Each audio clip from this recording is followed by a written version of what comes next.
Hi, and welcome to Promochat's Deep Dive, where we take a tweet from the previous week's Promochat and go in deeper. We have more than one question than 280 characters can cover, so we want to go smarter.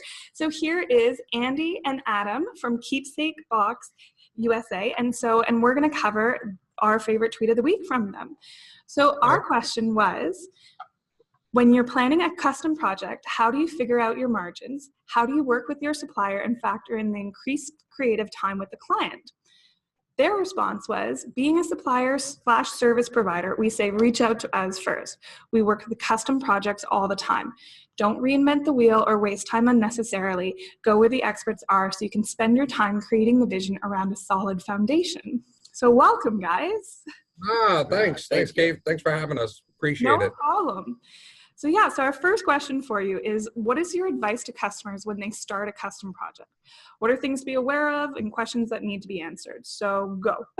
Okay, so a little background. We handle about 80% of our jobs are custom. We've been doing it for a long time. We've seen everything. So the best thing I can say is get on the phone. Reach out to us. Emails are great. We love them, the back and forth. The best thing to do is pick up the phone. You can conquer about 3 days worth of back and forth emails in about 15 minutes, right? So, get on the phone, open up, and let us know what the thoughts are. We're going to guide you because custom is hard. Standard, pull something out of a box, put an imprint on it, send it.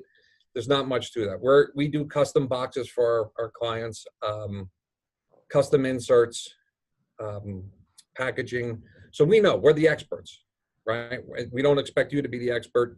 That's why we're here to help, right? We're here to help our sales team that's out there. So get on the phone, call us. We're going to walk you through things like in-hands date. We're going to walk you through things like not making promises we can't keep. We're going to ask for details, and it's going to be hard because who has details on a custom job, right? It's, I got this stuff. I don't know what they're going to pick yet, but I need a box. That's all we need, right? So we're going to ask for these. We're going to sort of help you go through and guide you through the steps that are going to make your life easier. They're going to make my life easier, and it's going to make your client's life easier, right? Clients have all these expectations. We call it fantasy. Our thing is to bring everybody down into reality, right? And put their perspective in gear and really get the project rolling. So the best thing I can think of to say is, get on the phone and let's get started, right? Now, we talked about, I think your thing was about margin, right? And in the promo world, what I think of when I think of what we do in packaging aside, anything custom should increase your margin. It's going to cost a little bit more. So revenue is going to be up, which means margin is going to be up. But you have to think about your time as a distributor, as a sales rep in this process. It's going to take a lot of your time to do a custom piece. So just picking up the phone and order a standard piece, right? So you got to get paid for it. How much you're going to get paid, that's up to you, and what you think you could do, but put an hourly rate on what you think you're going to do. And I probably think you're going to spend about 10 hours more than you would on something else, walking a client through and getting on the phone with us and answering our questions and putting it through. I'm definitely with you on that. Like custom's harder and it takes a little bit longer, but it's nicer. You show off your creativity and the end product is totally worth it because it's your client's vision brought to life for each one. Yeah, sure. It sure is. So do you have certain questions that you are your entry level questions for getting the project started? Like what are your top 3 hits of beyond, there's the basics of in-hand budget and artwork, but is there anything else that you have that you ask beyond that point? Well, in-hand state is key because we don't want to promise something we can't deliver, right? So expectations is another thing. In other words, what is the client trying to do? I try and dive a little bit deeper, more into the marketing side. What are you trying to achieve? What's it going out to? Who's it for? Is it an event? Is it going out as an influencer box or a presentation kit? When it comes to us, that's sort of the things we'll ask for.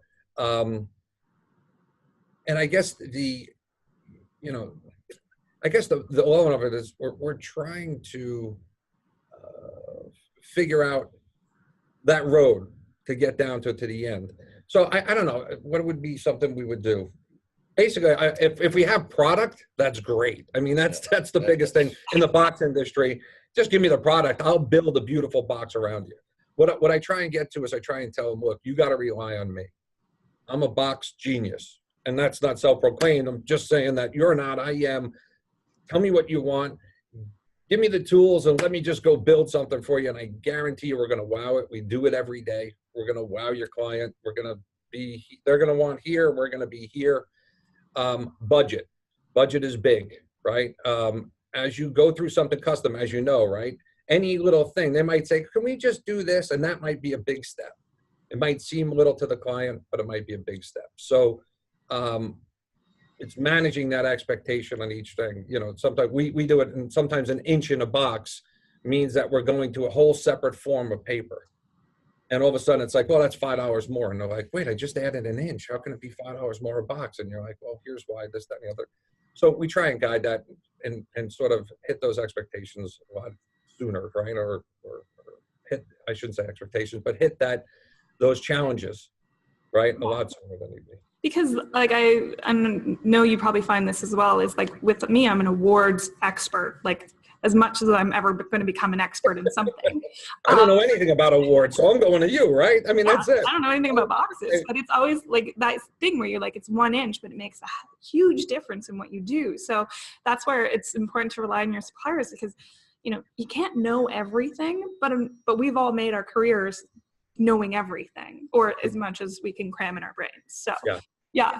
So it's exactly. You don't want to reinvent the wheel. You don't want to go out on a limb and promise something that really can't be done, or something that, look, we do boxes for $250 a box. I couldn't even myself imagine paying that much, but that's what it comes out to be, right? Because people have these grandiose things that they want, lights, bells, whistles, videos, and everything else that go in it. And we can do that. But so keeping that budget in mind, you know, you don't want to waste time doing that and then say, oh, I got a $10 budget.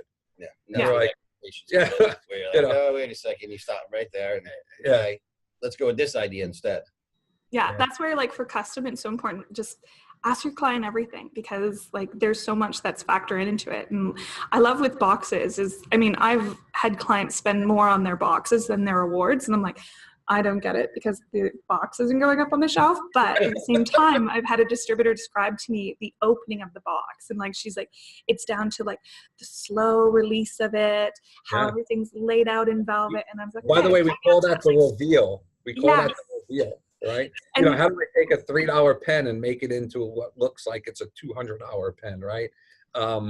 So that experience of revealing has become really, you know, look at YouTube, influencer boxes, kits, presentation kits. So unboxing, watching unboxing is huge now. And with that, you know, there's so many different products out there that how can you can't take a really big box and try and make it look nice. So that's where customization comes in, and that's why we do what we do. And that's why 70% of what we do is, you know, custom boxes. Yeah. And, you know, and that goes back into like talking to me, like, what do you want to achieve with this product? And, you know, what are your questions for it? So, So is there anything about custom that you really love? And is there anything that you're like, oh my God, I hate this? Well, the word custom we hate. No, I'm like, we want you all just about the same box. I mean, custom is awesome. I think the best thing, custom is awesome because at the end, you make a great product, right? Yeah. I mean, Kate, we were just talking and you said, I got these really nice pieces that we did and I like to put them around my office, right? So we have boxes that we did that we really, you know, put around the whole shop, and we remember like, wow, that was tough, but we got through it, right? We just did a box, and I'll tell you, I know you're going to ask me probably a little bit about my favorite project, right? We just did a box for Oil of Olay through a distributor. And God bless the distributor because they kept me all together. But in the end, it was a pain to go through. It was painstaking. It was back and forth and changes and creative directors and everybody getting their mind. But in the end, wow, it was a great piece. It was 4 different boxes. It's on, you can go on now, it's on YouTube, not YouTube, Instagram all over the place.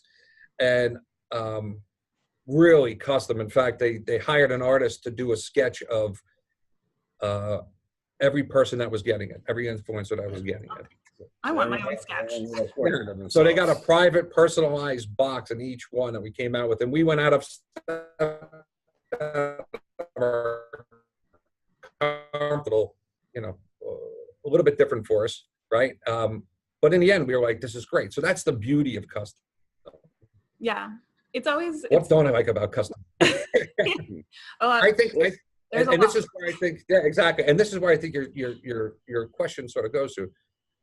I think what I don't like about custom is that the training, right? So, like I said, it's getting on the phone with the sales rep and sort of that startup, that thing where you're going through emails and you're not going through a phone conversation. You're in that same fold where you're like, okay, I got to get you on track, right? I got to get you on track to get this done because your in-hand state hasn't changed, but we've talked about this job for 2 weeks, right? So all those days up front, I think takes away from our back end production side of it. And people think in the end, when they finally go, oh, that looks good, you snap your fingers and production's done, right? So that I think is the toughest part of doing a custom box versus just pulling a box off the shelf and sending it to somebody. Yeah, and it's kind of like the expectations again. You go back to that of you got to manage their expectations because you have designers out there that come up with some great ideas, but you get it and you say, no, that's not possible. We can't do that with our box, which you have to say right up front. But we can get you into this and we can do it this way, which we kind of did with the Olay one. Yeah. Which it was really cool, but we had to go a little bit outside our comfort, but we made it work. Yeah. Sometimes we have to grab the customer and give them noogies just to, you're doing it this way. This is the way to do it. I once had to explain that the reason their design didn't work was gravity and physics. So I totally understand where you're coming from. Yeah, exactly. So I think that's probably, the thing I dislike. But I find a lot of people are very hesitant to do custom work because of that, like that threshold of time and energy and understanding for it.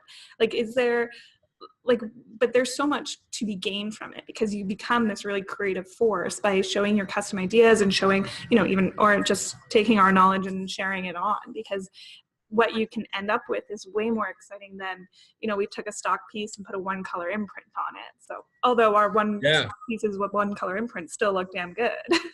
Exactly. Yeah. You're exactly right. But, building those award-winning projects, right? Whether it be boxes, whether it be trophies or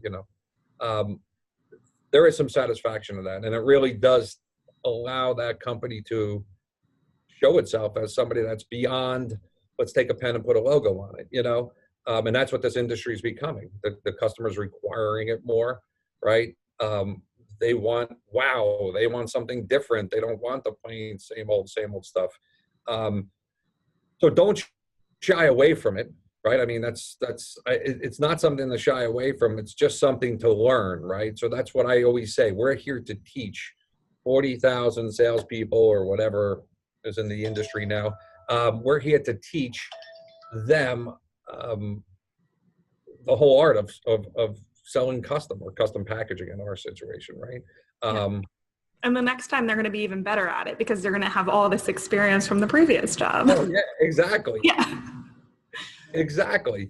And they do. They get better and better, and you see them shine. And in the end of the day, when they, it seems like a lot and it's expensive, and we do lower end boxes, we do higher end boxes. But at the end of the day, when you're billing a customer and you're making that margin, and you came up with a great product, and you really have a customer that you walk through, you got a customer for life, right? In other words, you did something that was out of the ordinary. Hopefully, it was memorable in good ways, made them right? good. And it made them look good, and that's the whole thing of it, right? Isn't that why we go to work every day? I guess so. Make money, make Pretty people much. happy. We make boxes and awards, and then sometimes they go together. Exactly. Well, awesome. Well, thank you so much for talking with us today, and we look forward to seeing you on the next Promo Chat. So where can we find you on the internet? So we're at, I get this wrong all the time, www.keepsakeboxusa.com is our one website, and that'll lead you onto some sort of different products that we have. Or you can always contact us at info@keepsakeboxusa.com. You'll get me and Adam directly. So we're here to help. Just let us know what you need. Perfect. And then don't forget your Twitter account at Keepsake USA, because that's how you came to us. You're so much focused on the social media too. God, that's all right. Yeah. So I appreciate it. Thank you for having us on. No problem. Our pleasure. Thanks so much.